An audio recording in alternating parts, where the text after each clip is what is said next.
Hi all, welcome to lotus collections అండి. మా store వచ్చి దిలీప్ సూపర్ మార్కెట్ పక్కన ఉంటుందండి, మణికొండ స్టోర్లో ఉంటుంది. సో ఇన్ కేస్ ఎవరికైనా ఇంట్రెస్ట్ ఉంటే, మా విజిట్ అయ్యే ఛాన్స్ ఉంటే కనుక మా స్టోర్కి వచ్చి విజిట్ చేసి మా కలెక్షన్స్ని ఎక్స్ప్లోర్ చేయొచ్చండి.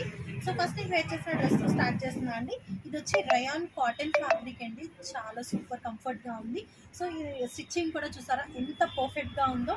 అండ్ ఇంట్లో వన్ మోర్ అడ్వాంటేజ్ అండి, దీనికి సింగిల్ సైడ్ పాకెట్ కూడా ఉందండి. సో ఈజీగా మన ఫోన్ని ఇక్కడ అక్కడ పడేయకుండా ఈజీగా ఒక దగ్గర పెట్టుకోవచ్చు. అండ్ ఇంట్లో కలర్స్ కూడా చాలా ఎక్కువగా ఉన్నాయండి. ఒకసారి కలెక్షన్లోకి వెళ్ళిపోదాం రండి. గ్రీన్ కలర్ అండి, చూసారా ఫ్లోరల్ ప్రింట్ ఎంత ఎక్సలెంట్గా ఉందో. సో నెక్స్ట్ కలర్ చూద్దాం. ఇది వచ్చి పింక్ కలర్ అండి. నేను వెయిట్ చేసుకున్న కలర్ మీద మీరు డిఫరెంట్ మల్టిపుల్ షేడ్స్లో ఫ్లవర్స్ వచ్చాయి, చూడండి ఎంత ఎక్సలెంట్గా ఉందో. Okay next. అండ్ ఇది వచ్చి బ్లూ కలర్ అండి, చూసారా కలర్ కాంబినేషన్కి ఎంత అట్రాక్టివ్గా ఉందో. మన సీ వ్యూ బీచ్కి అయితే చాలా ఎక్సలెంట్గా ఉంటుంది. Next colour. అండ్ ఇది వచ్చి రెడ్ కలర్ అండి, ఇప్పుడు ప్రజెంట్ ట్రెండింగ్లో ఉన్న కలర్ అండి. So next colour. అండ్ ఇది వచ్చి మనకి మెజెంతా అండి, most demanding and trending colour అండి మా దగ్గర. ఈ పీసెస్ వచ్చి